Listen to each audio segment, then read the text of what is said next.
Welcome to Difficult Conversation Africa broadcast. I present to you the host, Yinka Olaito. Welcome to Difficult Conversation Africa podcast. My name is Yinka Olaito, a platform where we raise issues that many are afraid to discuss. In this episode, we're looking at young professional women and Liberia National Development. Liberia is growing. Liberia is a country of 6 million people, and there seems to be young women are contributing to economic growth, driving the innovation and fostering more inclusive society. The young women in Liberia have become a vital force that is helping the country to grow in various sectors.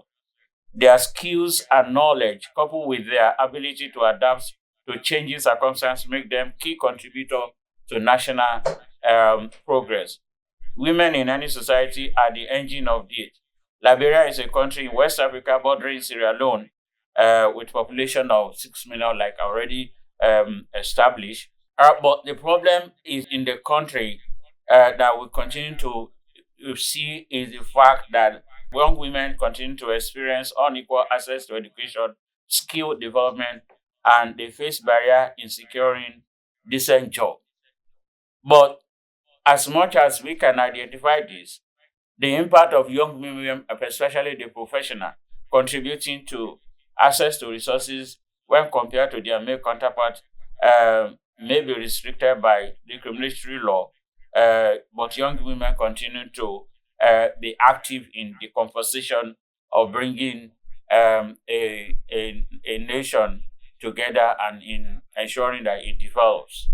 In today's episode of Difficult Conversation podcast, I have a guest, a young woman, professional woman from Liberia, Tina Mepane, to discuss this. Tina Mepane, I'll give you a little background about my guest.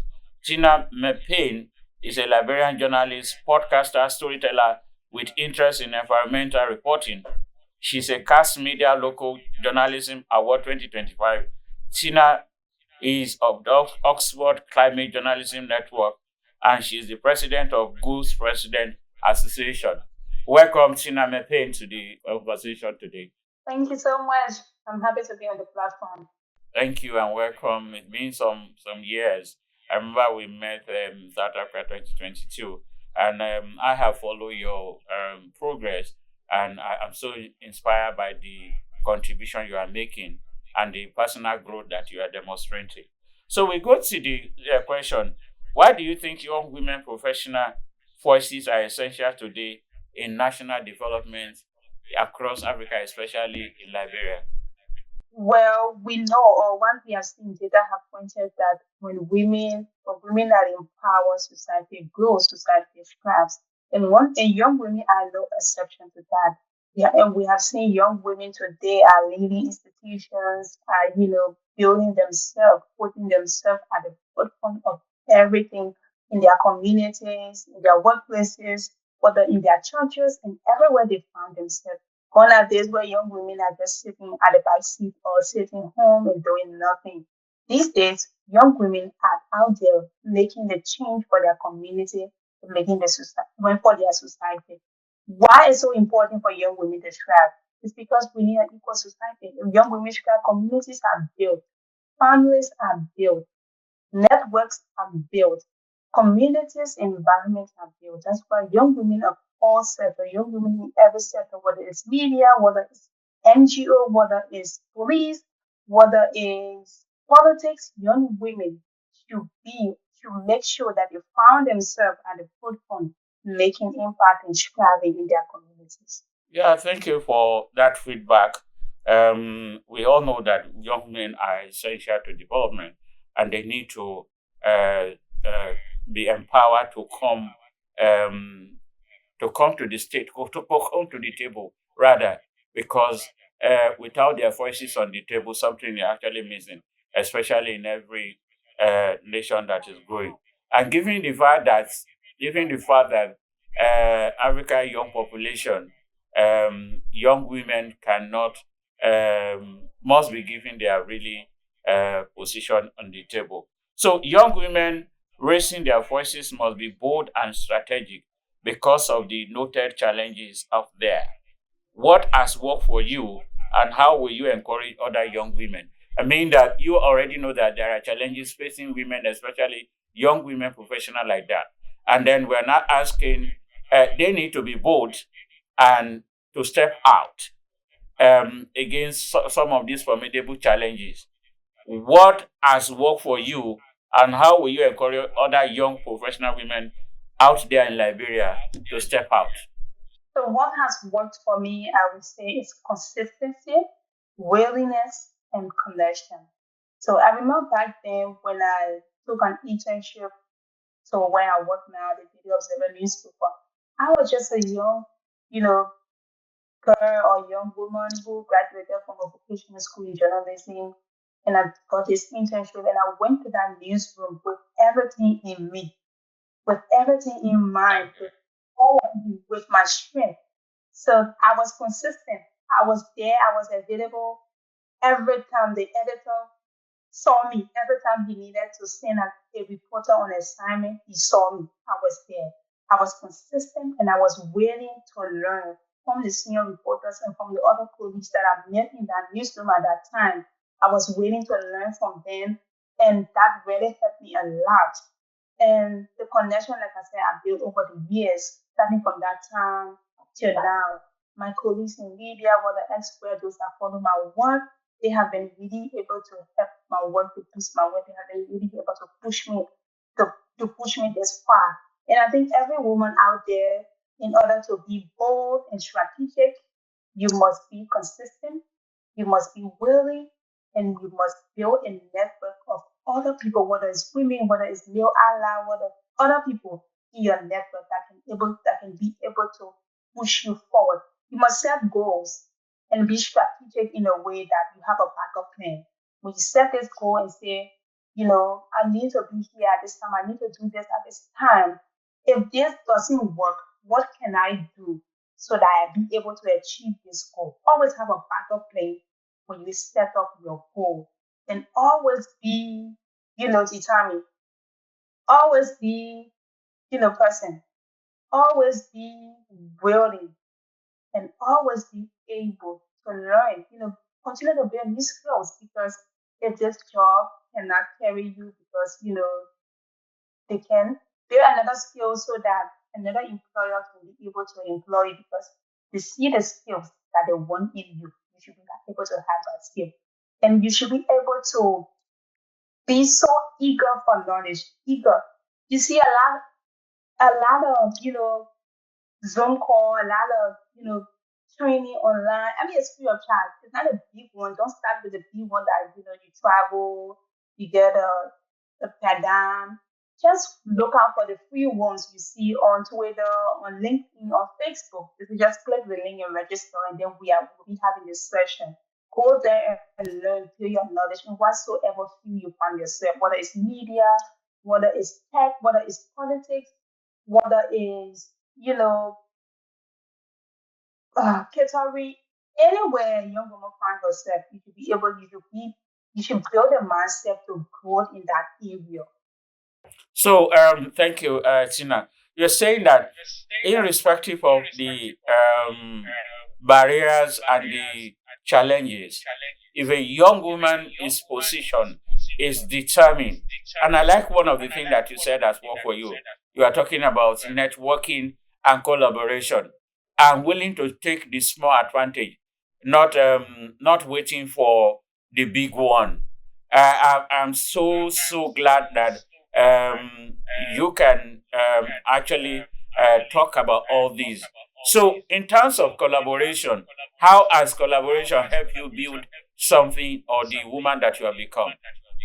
So collaboration, like I'm so much present on LinkedIn and Twitter, and yes, particularly on Instagram. So I follow a lot of colleagues. So if they post their work, or if I follow them their work, and they have so much expertise in this area. They have worked in investigation, they have worked in climate change, they have worked in business journalism. And if I'm doing this story, I'll reach out to them and say, I'm doing this story. Can we collaborate? What is happening in Kenya if that person is in Kenya? So that I can learn from, or that I can say, I can pick up from in Liberia, and we can collaborate and do a story. What is happening? This is what is happening in Liberia. Is it happening in Kenya? What can we do? What is this that I can look for? What can we do? How can we put this story together? And the colleague will say, okay, fine, we do it. And then we through that collaboration, we produce a story. I'm working with a colleague to do a story on forest conservation in Ghana and Liberia. We didn't met in person, we connected on LinkedIn. He reached out to me and said, I saw this grant out there that I want us to apply for us to do the story. And, we plan the story ideas together, we pitch it together. So what we did was a particular network of organizations that are using technology to track illegal deforestation in Accra, in Ghana. And then, okay, we don't have that in Monrovia. So what can Monrovia, what can Liberia learn from what is happening in Ghana? That's the story we are working on. So that's how collaboration has been able to help me. Thank you very much for all these that you are mentioning. One thing that I take out is the fact that as a young woman, you need to think global while you are working at the local level.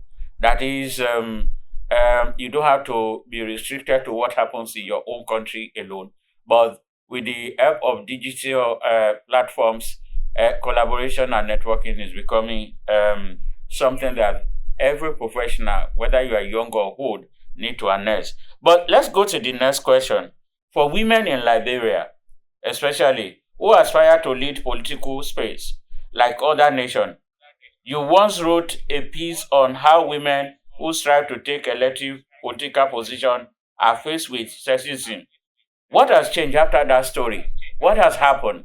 And what ignited that story that you did?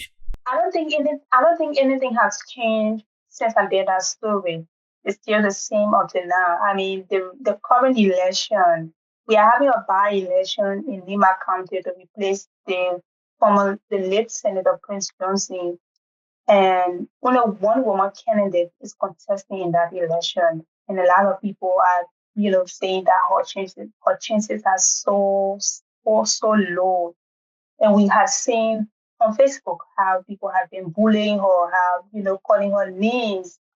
Matter of fact, this is her fourth time contesting, saying that, she's bad luck. Every time she's losing, Really? saying, yeah, all sort of things about her on Facebook. So for me, nothing has changed. Nothing has changed. It's still the same. Some of the concern that the women raised in that article is still big till now. And I hope it does change in the future. And I like what the women of Liberia are now doing, like what they did for the lady I just spoke about. This is not the first time. So during the campaign time, they came together and was able to raise 5,000 US dollar in some liberty to help in Wow. some Liberian, yes, some Liberian dollars. They held a rally where they mobilized funds. People came and donated. Even the former president, Ellen Johnson Sirleaf, attended that. She went to give her contribution, and she publicly gave her support to that woman. The former vice president, the female former vice president, Jewel Have Taylor, also gave her support to the woman. So it just shows how, women struggle in politics, how it is that, all the other women have to come up and say, we need to give our support to this woman to push her to that. So for me, like I said, nothing has changed. All the concern or the challenges that women raise in that article is still stand, is still vivid, and I hope it does change it. So I prompted the story was, during the election 2023, as a curious journalist, you just concern and you follow issues, you follow trending issues, and you follow social media. What is happening? What is being vivid? What is present? And one of the things that was so present was the bullying of women candidates on social media. Ah, why are women candidates being bullied? So if I was a former model, if I was a former beauty queen and I decided to contest in the election, what should people bring out my new pictures on Facebook. Why should it come up? Yeah, Tina. Yeah, Tina. As far as I'm concerned, I think that we all want immediate answer. I would say that a little has changed because for me, yes, you wanted something, a drastic change. But I think that, like you have mentioned, the fact that women now came out to support this new woman, that the fact that women raised like $5,000 for her, the fact that there are voices that are backing her up, even though she had not won. I think these are changes. Yes, I know that you desire an overnight changes, but I think it's never going to happen like that. As far as I'm concerned, I think that you should celebrate small win because this is, as far as I'm concerned, that's one win. Or what do you think? Yes, but I don't think it was because of the story that I did that made the women to come up to to support her or to organize a rally. But I agree with what you said that because they haven't done that since post war, this is the second time or third time doing it. So I agree with you. It's a small change, and we must commend that. I agree with you. It's a small change. Yes. So that's a Yeah, situation. it's a small change. It's a small change, but I know that you are open, you are willing, you are looking for a drastic change. That after all, we are now in 2025. We should have moved faster than that what we are experiencing. But I think as we continue, as women continue to support women, and I like the impact of the former president, Salif, our contribution to that lady's even though she still faced that barrier, the new person is still facing that barrier. But at least she's getting support of few women, unlike before. And like you said, this will be the first time that women gave women that kind of support, even though it is not marginal as you would have loved to see. Okay, let's go to the next question. Young professional women like you have also been very vocal in the area of closing the gender gap in education and human rights equity. What has worked for you during which, with the regards to work you are doing? What is the progress that you have witnessed or that Liberia is witnessing in terms of access to education of women, equity, the right to education? Are women being given the same opportunity to get quality education like men? Um, can you see an increase in the level of awareness and in the level of equity that is being given to women, particularly in Liberia? And I think I would start by saying it varies from different sectors across. So politics, we see the women are low. Media, we still see, women are low in terms of leadership and in terms of, the workforce. And we see, so I would say, in terms of equality, we are not there yet. Liberia is not there yet. In terms of equality, it's not there. We are not there yet. But overall, young women are not, sitting down or at the back seat and saying, if you can give us 50-50, we have to wait for the government or the state to give us 50-50. We have to find something to help ourselves, whether it's, tailoring, whether it's making business, whether it's going to school, whether it's, just being part of any group that, that makes them part of the society. They are doing that. So they are not waiting for, equality to be 50-50. They are on the front line and making sure that they are part of the society. They are, doing the things that they want to do and fulfilling their desires and their dreams. So, as far as you are concerned, there's progress, even though that progress is not going as fast as you would have expected. Yes, yes, but there is a progress. And we There's are building progress, on yeah. that. For women to readily really make an impact in economic empowerment and strategic skill acquisition are vital and essential. Do you think the Liberian government is doing enough?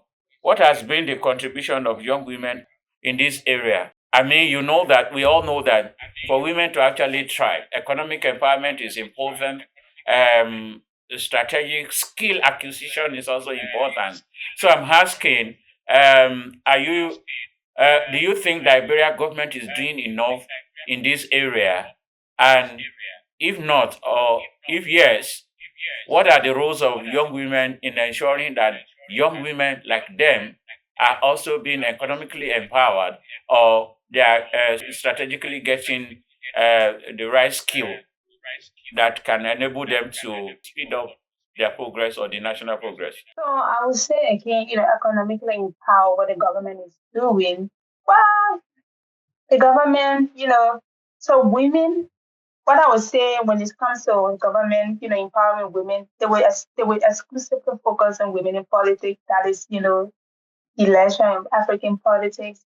Those women that found themselves in a party, once the party is elected or is now in power, they're appointed to various positions and, being in power economically to work for their country. We see that. But other sectors that the government is not highly involved, that is the media, that is, what other sector? Other various sectors that is outside of the politics, the government, we don't see, much of that when it comes to empowerment for women. But what I would say again is that, it's not, it's waking up for yourself and not waiting for. A lot of time we hear in Liberia say, government will not provide job for everybody. Government will not give you food to eat. Government will not build you a house. Government will not give you water. Government will not do this and that for you. So you are responsible for yourself to do. So how do you do that? It's by looking out for opportunities. It's by listening. So what is by looking and listening and making sure that you see well.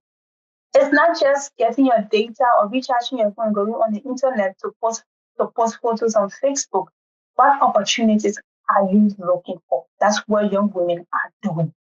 They are looking for opportunities on social media, whether it's LinkedIn, whether it's Facebook, whether it's Instagram. They are looking for this opportunity and making use of this opportunity and taking advantage of the opportunity. That's what young women are doing, and thereby empowering themselves. So I'm not waiting for government, but at least, like you said, government is investing in women in politics, even though you want them to also look at young women in media and other industries. So, to contribute meaningfully into national development, technology and innovation are vital. What has been the major role played by women in STEM in Liberia? That is, for those women that in sciences, technology, mathematics, engineering, and mathematics. What have you seen? Have you seen a significant young women or women playing that, or is the Liberian government playing enough in ensuring that young women have access to use of technology and they are actually empowered to maximize the potential in technology, sciences, engineering, and mathematics? So from the government plan, it's still low. But I remember, this last year, the government was able to train, over 100 people, young people in Liberia, both in technology, free of charge. I was one of those who was selected for that program, even though I didn't attend. So that's from the government end. But technology and women in STEM, we know that is where one of the advocacy has always shifted. Women in STEM, women in mathematics, women in, you know, engineering. We should be able to prop them up and make sure that this center is not just for men, women to have the right to be here. So yes, they have been there, and like I said, advocacy is shifted, meaning it's a challenging field. We all know that, you know, there's no women in STEM, in technology and science and there. But it's a constant, pushing themselves. Not a government specific. The government is just one thing. The government has so many things to do. So it's just them pushing themselves. It's just them, finding But how places are where corporate organizations helping? Yes. Organizations, civil society are providing training, awareness for them. They just, if they find this organization is doing this for women in STEM, they go there. If they find this scholarship for women in STEM, they go there. They apply, and when they are selected, they get the opportunity. Yeah, thank you. Because of our time, let's go to the last question for you today. So the dilemma of young professional women is how to strike a balance between our work, our family, and various activities that she's involved in. How can young women in this instance remain forthright and create a balance in their lifestyle? Or what has worked for you? Let's start with that, and then we talk about that. So my case will be different because I live alone, so I don't have a family. Yes, will be different. I'm a boss. I control my own time, and I come home anytime. Nobody's saying, mommy, you have to do this. You have to do that. So my case is different. But other people who have families, who have children as a young woman profession, you have to make them know about the things that you do, the work that you do, and make them fall in love with the work that you do because they are your support system. If you have a partner who doesn't support you being a woman journalist, doesn't want you to come home at this, what will you do? You will not be okay to do that job. Then the question of you choosing between your work and your partner will come. But if you have a partner who loves your job, who supports you, who is willing to help you, who have your back, there will never be a time where you have to choose because he knows what you're doing. Same goes to your children. Let them to know the work you do. Let them to feel the work you do. If you are a young baby mom, you have to start to work. When you see my office, I have an office at home. I don't go out every time. I do most of my work home. And if there is a need to go out, I go out. If I don't have anything doing out, I work from home. You can do that also. Always make sure your parents, your sister, your siblings, your brother, your friends, your colleagues, make them to know the work you do, make them to love the work you do, and make them to know the importance of that work you do to you so that they can be able to support you. By doing that, you can be able to balance and strike a balance between your work, your family, the relationship, and the friendship that you have. Thank you. So, finally, your final thought on this. So, what will be your final thoughts to that you would like the Liberian government to actually begin to do so as to involve young women professional and bring them to the table? So I think the government needs to go outside of just focusing on politics on the people that were involved in their party, in their campaign, or the people who call themselves partisans and stewards of the party. They should know that they are elected for not just the people who wore their party shirts, who campaign for them off or online. They are elected for everyone in the country, for every citizen, for every young woman, for every young boy, for every youth.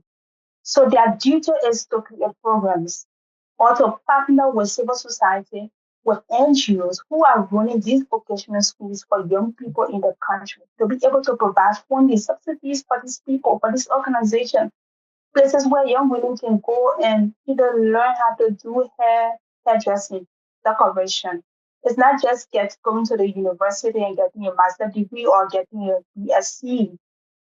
It's these little things, these vocational schools that teach them how to bake soap, how to do soap making, tailoring, catering, to be able to get fast money. That can be able to, help the population and, build the capacity of young people in Liberia. Thank you, Tina McPain. I would like to say thank you for your time and the insight you have shared about Liberian development and the role young women like you are playing. And thank you for sharing your passion for the changes you want to see. But like I always say, it's always a long wait, a long walk to freedom. Keep doing what you are doing, and we believe that you will begin to get that momentum. I'm happy that some of your story and some other women are waking up to support this lady that you mentioned.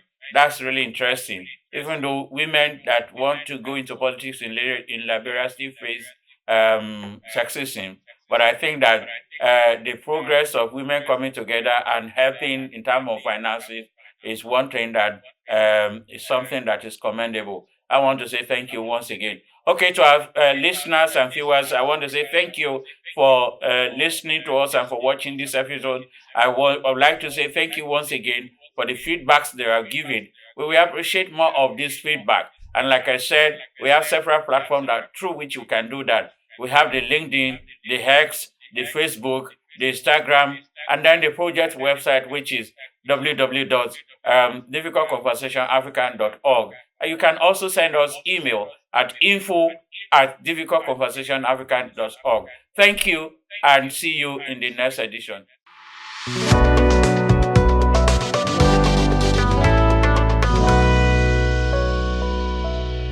Thank you for listening to this episode. For inquiry, please send an email to info@difficultconversationafrica.org.